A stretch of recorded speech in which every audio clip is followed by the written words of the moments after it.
3 days later, the build was almost done. A steel fortress, solid as a tank, taking shape deep in the mountains. The workers walked out with fat red envelopes, every single one of them grinning ear to ear. The way they looked at me had changed. Not, this guy's crazy anymore, but this guy's made of money. Old Lee was the last to leave. He clapped me on the shoulder. Bro, whatever you're up to, stay safe. I nodded. I will. You stock up too and keep your family indoors as much as you can. Finally, the whole reservoir was mine alone. I walked into the control room and hit the master switch. Boom!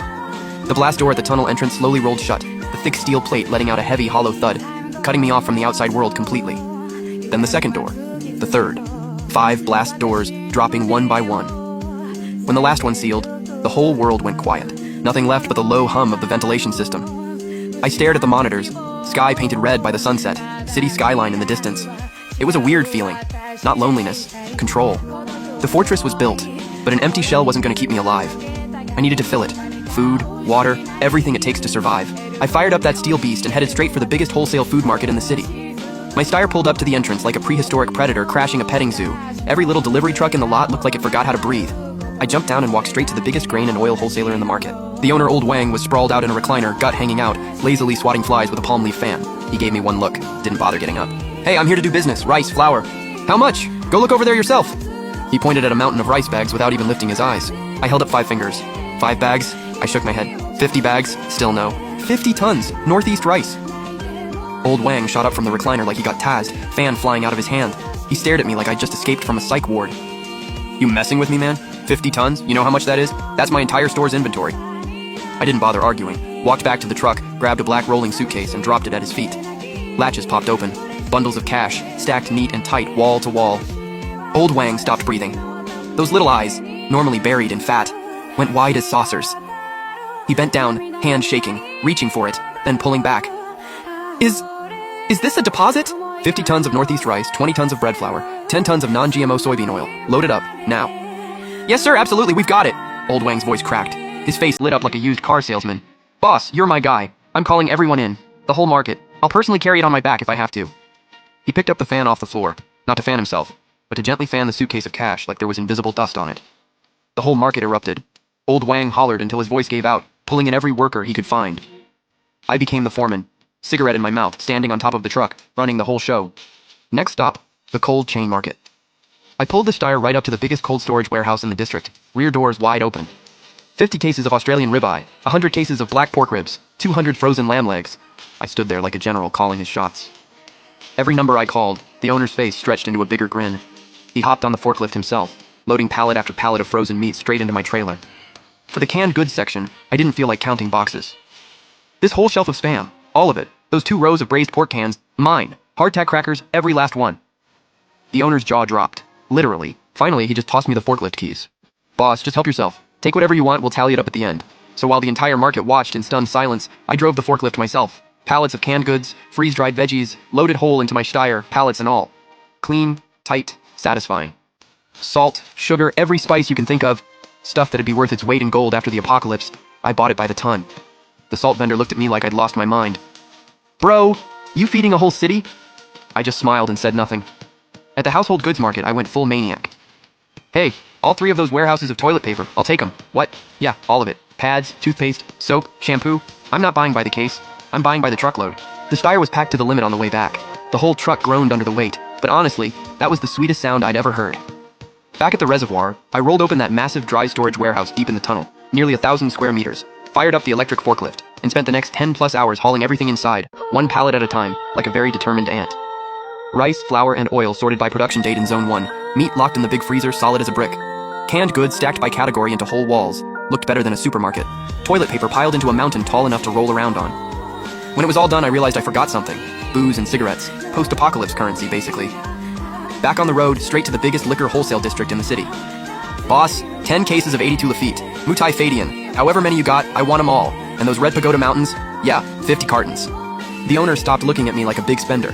Now it was more like he was looking at a god. I also hit up a black market fuel dealer through Old Lee's Connect. 2 massive storage tanks got hauled quietly into the reservoir, filled up with tens of thousands of liters of diesel. Lifeblood for the Steyr and the generators. Once everything was done, I sat alone in that warehouse surrounded by enough supplies to live comfortably for 10 years. I cracked open a pack of instant noodles, boiled some water from the new filtration system, and slurped them down. The smell filled the whole empty space. Hand to God. best thing I'd ever eaten in my life. But just sitting on stockpiles wasn't my style. I needed sustainability. The next day, I hit every farming supply store in the city. High-yield potatoes, drought-resistant corn, cabbage, anything that could pump out calories fast. Grabbed a whole sack of seeds, plus a full indoor hydroponic setup and nutrient solution. With that, the fortress wasn't just a bunker anymore. It had a heartbeat. Next up, medicine. I posed as someone opening a rural clinic chain and got in contact with a pharma rep. Bro, this is kinda scary. The rep, Little Jang, wiped his forehead looking it over. Amoxicillin, ibuprofen, broad-spectrum antibiotics, this order could stock a top-tier hospital. Out in the countryside, you never have enough meds. Better safe than sorry. I handed him a cigarette and slipped a fat envelope into his pocket. He squeezed it, and the confusion on his face melted right into understanding. Say less. I got you. I'll get you the freshest batch they have. Money really is something else. Every problem just disappears. But some things money can't buy, like guns. No connections, no interest in going there. Guns aren't the only thing that can kill, though. I went to the biggest outdoor gear store in the city and bought every compound bow they had, plus 5,000 carbon fiber arrows. High-carbon machetes, 30 of them. Titanium alloy tactical shovels, 50. Back at the workshop, I stared at the new high-powered chainsaws and industrial nail guns, and some wild ideas started forming. Sparks flew, metal screamed. 2 days later, a few nasty pieces of work were born. A chainsaw fitted with an alloy blade that roared like an animal and could cut through steel plate. A modified nail gun with a 50-meter effective range that could bury a 4-inch steel nail clean into a concrete wall. I called them close-range art. And to make sure I wasn't flying blind and deaf, I dropped serious cash on 10 of DJI's top-of-the-line industrial drones. Thermal imaging, night vision, speakers, payload drop, the works. They'd be my eyes, circling my territory, watching every blade of grass. On the final day, I did a full sweep of the fortress. Water system, good. Power system, good. Internal and external filtration, good. Sealed every external vent, keeping only the multi-stage filtered fresh air system running. The news was starting to get weird. Unexplained rabies-like cases reported across multiple provinces. Authorities urged caution. The camera showed a reporter outside a hospital. Doors locked, crowd outside panicking. Videos of attacks popped up online and vanished within seconds, flagged as failed to load. The storm was coming. I stood in the control room staring at the only tunnel connecting me to the outside world. It's time. I pulled out my phone, popped the SIM card, and crushed it with pliers. The world out there. Not my problem anymore. Boom! I hit the red button on the master control panel. The bank vault-grade blast door at the tunnel entrance came grinding down, steel slamming into the ground with a heavy thud. Then the second. The third. 5 doors. All the way down. I spun the mechanical combination dial on the main door. When the last tumbler clicked into place, the world went completely silent. Nothing left but the faint hum of the ventilation and the electrical buzz of the monitors. On the screen, the sky above the village entrance had turned a deep, burning crimson. The kind of color that doesn't belong there.